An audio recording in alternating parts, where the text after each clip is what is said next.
वंदे मातरम। नमस्कार, जय हिंद। मैं विवेक चौधरी। आशा करता हूं आप सभी अच्छे होंगे। साथियों, इजराइल ने 13 तारीख को ईरान पर हमला कर दिया था और यह हमला मिसाइल के द्वारा किया गया था, साथ ही साथ लड़ाकू विमानों के द्वारा किया गया था। और ये इतना खतरनाक हमला हुआ था, करीब 78 लोगों की जान इस हमले में चली गई थी। और इस हमले में एक रिवोल्यूशनरी गार्ड चीफ मारे गए, इसके अलावा चीफ ऑफ स्टाफ मारे गए। इतना ही नहीं, इसके अलावा जो भी परमाणु हथियारों पर काम कर रहे थे वैज्ञानिक, कई वैज्ञानिकों की भी जान इस हमले में चली गई। अब साथियों, ये हमला क्यों किया गया था, तो मैं इसके बारे में थोड़ा सा आपको बताता हूं, फिर आगे चल के जानेंगे कि अभी अपडेट क्या चल रही है इस युद्ध को लेकर के। तो ये जो हमला किया गया है, इस हमले पर इजरायली पीएम, जो कि इजराइल के प्रधानमंत्री हैं नेतन्याहू, उनका कहना है कि ईरान बहुत ही जल्द कुछ परमाणु हथियार बनाने वाला था और वो इजराइल के ऊपर हमला करने वाला था। और हम ये इंतजार नहीं कर सकते कि कोई भी देश जिसके ऊपर हमें शक है, बस हम यही इंतजार करते रहें कि वो हमारे ऊपर हमला करेगा, तब जाकर के हम उसके ऊपर हमला करेंगे। ऐसी हमारी पॉलिसी नहीं है। हमारी पॉलिसी है कि अगर हमारे ऊपर कोई भी देश युद्ध करने की रणनीति भी बना रहा है तो हम उसके ऊपर अटैक कर देते हैं। इसके अलावा ये परमाणु हथियार बनाने वाला था और कंप्लीट हथियार जल्दी ही बनने वाले थे। 13 से अधिक बॉम्ब जो है वो बनाने की तैयारी चल रही थी ईरान में, जो कि हम नहीं चाहते कि कोई भी हमारा पड़ोसी देश परमाणु हथियार बनाए। क्योंकि आप लोग जानते हैं कि इजराइल के आसपास जितने भी देश हैं वो मुस्लिम देश हैं और इजराइल यहूदी देश है, अकेला यहूदी देश है।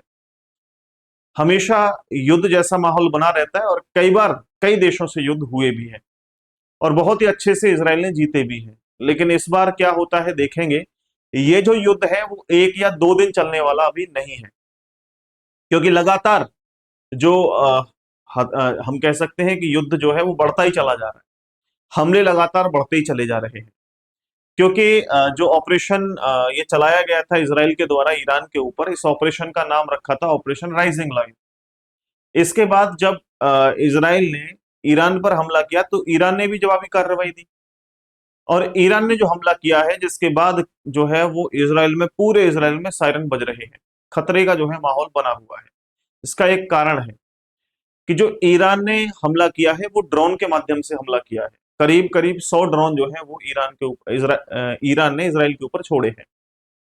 न केवल ड्रोन, ड्रोन के साथ साथ मिसाइल से भी हमला किया गया है और कुछ हद तक हम देखें तो यहां इसराइल का जो एयर डिफेंस सिस्टम है वो भी पूरे तरीके से काम नहीं कर पाया है। अभी कुछ समय पहले ऑपरेशन सिंदूर चलाया गया था भारत और पाकिस्तान के बीच। तो जब भारत का जो एयर डिफेंस सिस्टम था वो 100% जो है कामयाब साबित हुआ था। लेकिन इस बार हमने देखो, रूस और यूक्रेन का युद्ध चल रहा है, तब भी रूस का जो एयर डिफेंस सिस्टम है वो पूरे तरीके से कामयाब नहीं हो पाया। अभी इसराइल का भी जो एयर डिफेंस सिस्टम है वो पूरी तरीके से काम नहीं कर पाया है, क्योंकि जो ईरान ने अटैक किया है ड्रोन के माध्यम से और मिसाइल के माध्यम से, करीब 8 लोगों की जान चली गई है, इसराइल के 8 लोगों की, और 130 से भी अधिक लोग जो है वो गंभीर रूप से घायल हुए हैं। तो ये जो युद्ध है लगातार बढ़ने की स्थिति में है, क्योंकि दोनों ही देश शांति करने वाले नहीं है। वो कह रहा है कि अब आओ हम देखते हैं कि भाई तुम कैसे पहले से हमारे ऊपर अटैक कर सकते हो। इसके अलावा आज सुबह की मैं खबर देता हूं आपको, इजरायली सेना ने घोषणा की है कि हमने जो है वो ईरानी जो रक्षा मंत्रालय है उसके ऊपर भी हमला कर दिया है और भारी नुकसान इसमें जो है ईरान को हुआ है। और न केवल हमने रक्षा मंत्रालय को जो है निशाना बनाया है, इसके आसपास जो भी स्थान ऐसे हैं जिनके ऊपर हमें शक है, जहां परमाणु कार्य चल रहा है, उन सभी को उड़ा दिया है हमने। अभी फिलहाल हम लोग समझते हैं इसको मैप के माध्यम से कि इसराइल कहाँ है, ईरान कहाँ है, इन सभी चीजों को समझते हैं और भारत की स्थिति को भी देखेंगे कहाँ है।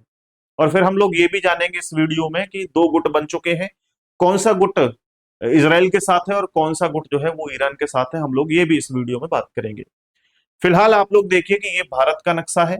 भारत के पड़ोस में पाकिस्तान, उसके पड़ोस में अफगानिस्तान, लेकिन अफगानिस्तान और पाकिस्तान से ही सटी हुई सीमा है ईरान की। तो आप लोग यहाँ देख सकते हैं ये पूरा ईरान है।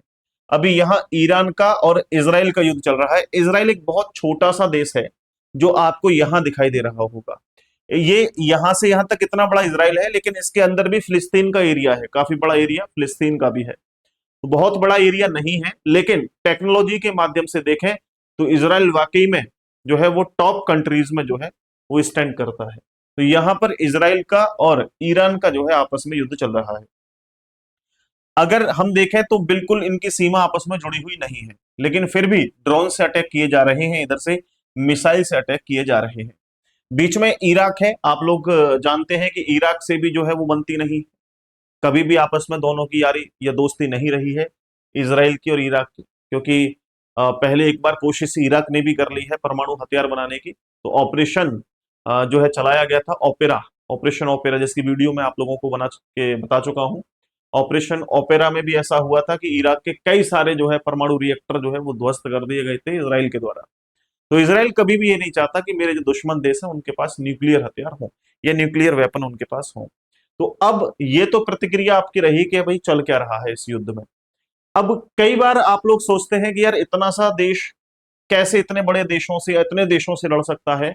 तो उसका सीधा सीधा एक मैं आपको पॉइंट बताता हूं कि कोई भी देश जब अकेला देश होता है तो वो जल्दी लड़ने की कोशिश नहीं करता, लेकिन जब उसके पीछे से सपोर्ट में कोई बड़ा देश होता है तो डेफिनेटली उसका डर खत्म हो जाता है। जैसे हम लोग देखें कि इसराइल के साथ अभी देश जो कि एकदम खुल के सामने है वो है अमेरिका यानी यूएसए, और डोनाल्ड ट्रंप एकदम खुल के साथ दे रहे हैं इसराइल का। लेकिन अभी जो इसराइल का और ईरान का जो ये युद्ध चल रहा है, इस युद्ध में डोनाल्ड ट्रंप का क्या कहना है मैं आपको बताता हूं। अभी उन्होंने अपने एक सोशल मीडिया प्लेटफॉर्म से एक न्यूज शेयर की है, आप लोग इसे पढ़ सकते हैं। इस न्यूज में सीधा सीधा कहा गया है कि भाई ये जो दोनों देशों के बीच में युद्ध हो रहा है, इसमें हमारा जो है वो कोई भी मतलब नहीं है, हमारा इन्वॉल्वमेंट इस युद्ध में नहीं है। तो अगर ये सोचते हो कि हमारा इन्वॉल्वमेंट है और आपने यानी ईरान ने अगर अमेरिका के ऊपर हमला करने की कोशिश की, तो ये ध्यान रखें कि अंजाम अच्छा नहीं होगा। हम अपनी पूरी ताकत से ईरान के ऊपर जो है वो अटैक कर देंगे, ऐसा अटैक करेंगे कि पहले कभी भी जीवन में उन्होंने ऐसा देखा नहीं होगा। इसके अलावा ट्रंप ने यह भी कहा है कि भाई इन दोनों देशों के बीच जो इसराइल और ईरान देश के बीच में जो युद्ध चल रहा है, इस युद्ध को हम आसानी से रुकवा सकते हैं, दोनों के बीच में समझौता करवा सकते हैं और जो खूनी संघर्ष चल रहा है उसको खत्म कर सकते हैं। ऐसा जो है वो डोनाल्ड ट्रंप ने कहा है। तो चलो ट्रंप की भी देखते हैं क्या कहानी चल रही है। अब फिलहाल हम बात करते हैं कि इस युद्ध के दौरान जो दो पक्ष हुए हैं, एक गुट बना हुआ है इसराइल के साथ है, दूसरा गुट जो कि ईरान के साथ है। तो जो इसराइल के साथ देश है एकदम खुलकर साथ हैं, खुलकर सपोर्ट कर रहे हैं, उनमें पहला देश है यूएसए, दूसरा देश है फ्रांस, तीसरा देश है यूके यूनाइटेड किंगडम, चौथा देश है जर्मनी, पांचवा देश है इटली। ये पांचों देश तो एकदम खुलकर साथ हैं इसराइल के, और पांचों जो है आप लोग जानते हैं कि पावरफुल कंट्री है। इसके अलावा अगर हम बात करें कि भाई यहां दूसरी ओर ईरान के साथ कौन कौन से देश है, तो कोई भी देश खुलकर के सामने नहीं आया है, एक भी देश। लेकिन लेकिन दोस्तों यहां पे इसराइल का विरोध जरूर कर रहे हैं, जैसे चाइना, चाइना जो है वो इसराइल का विरोध कर रहा है, इराक विरोध कर रहा है, पाकिस्तान विरोध कर रहा है, कतर विरोध कर रहा है, टर्की विरोध कर रहा है। ये पांच देश जो है वो विरोध कर रहे हैं कि ये जो आपने हमला किया है इसराइल वालों, ये बिल्कुल भी अच्छा नहीं किया है, लेकिन खुल के साथ नहीं है। भारत की प्रतिक्रिया की बात करें तो भारत ना इसराइल के साथ है ना ईरान के साथ है अभी खुले तौर पे। हालांकि हम लोग जानते हैं कि इसराइल जो है वो हमेशा से हमारा दोस्त रहा है और सैन्य मदद हमेशा से भारत की करता रहा है। लेकिन अभी अगर हम लोग देखें तो ईरान के साथ भी भारत के जो रिलेशन है वो बहुत अच्छे हैं। तो अभी फिलहाल खुल करके ना हम ईरान का साथ दे रहे हैं ना इसराइल का साथ दे रहे हैं। हमारा कहना है कि भाई युद्ध को शांत करिए, इसी में दोनों की भलाई है, युद्ध से कोई लाभ होने वाला नहीं है।